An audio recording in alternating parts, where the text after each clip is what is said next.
Oke, assalamualaikum warahmatullahi wabarakatuh. Nama saya Kemas Muhammad Iskandar dengan NPM 2317015172 Prodi Ilmu Komputer. Saya di sini akan membahas atau menerangkan operasi set instruksi. Apa itu? Set instruksi atau Instruction Set Architecture atau ISA adalah komponen instruksi yang dapat dijalankan oleh Central Processing Unit atau yang bisa kita sebut adalah CPU dalam sistem komputer. ISA mendefinisikan operasi dasar yang dapat dilakukan oleh CPU, cara instruksi direpresentasikan, dan cara data dioperasikan. Set instruksi merupakan elemen kunci dalam arsitektur komputer dan menentukan kemampuan dasar dari sebuah CPU. Operasi set instruksi melibatkan berbagai jenis instruksi yang memungkinkan CPU melakukan tugas-tugas komputasi. Mari kita lihat jenis-jenis operasi dalam set instruksi dan bagaimana mereka bekerja. Jenis-jenis operasi dalam set instruksi. Yang pertama adalah operasi aritmatika. Operasi aritmatika adalah instruksi yang melakukan perhitungan matematis dasar, contohnya termasuk penjumlahan, yaitu menambah dua angka dan menghasilkan hasilnya, pengurangan mengurangi satu angka dari angka lainnya, perkalian mengalihkan dua angka, dan pembagian membagi satu angka dengan angka lainnya. Instruksi ini biasanya melibatkan register CPU, yang menyimpan nilai yang dioperasikan. Operasi aritmatika sering digunakan dalam banyak aplikasi, mulai dari perhitungan sederhana hingga pemrosesan data yang kompleks. Operasi logika. Operasi logika adalah instruksi yang melakukan operasi logika biner. Contoh instruksi logika meliputi N menghasilkan 1 jika kedua operan adalah 1, selain itu 0. OR menghasilkan 1 jika salah satu operan adalah 1. XOR menghasilkan 1 jika hanya satu dari dua operan adalah 1.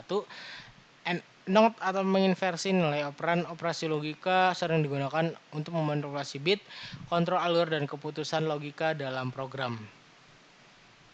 Operasi percabangan dan kontrol alur. Instruksi percabangan dan kontrol alur menentukan urutan eksekusi program. Beberapa contoh instruksi percabangan adalah jump, memindahkan eksekusi ke alamat instruksi tertentu, conditional branching, melakukan percabangan berdasarkan kondisi tertentu seperti if, else, looping, menjalankan serangkaian instruksi berulang selama kondisi tertentu terpenuhi. Operasi percabangan memungkinkan program untuk mengubah alur eksekusi berdasarkan logika atau kondisi program tertentu yang penting untuk struktur kontrol program. Operasi memori. Instruksi memori mengatur bagaimana data dibaca dan ditulis dari atau ke memori. Contohnya termasuk load, membaca data dari memori ke register, store, menyimpan data dari register ke memori, memory addressing, menentukan alamat memori untuk akses data. Instruksi ini penting untuk mengolah data dan memastikan CPU dapat mengakses data yang diperlukan untuk operasi lainnya. Operasi input-output.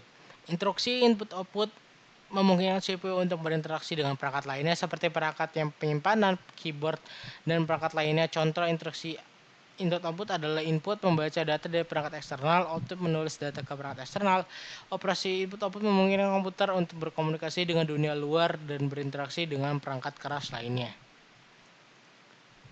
Oke, kita masuk ke kesimpulan dari materi yang kita bahas hari ini, yaitu operasi set instruksi mencakup berbagai jenis instruksi yang memungkinkan CPU atau Central Processing Unit melakukan berbagai tugas komputasi, dari operasi aritmatika hingga logika, percabangan, memori, dan input-output.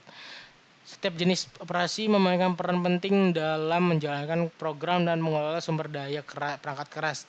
Set instruksi mendefinisikan kemampuan dasar dari CPU dan menentukan cara kerja komputer pada tingkat fundamental.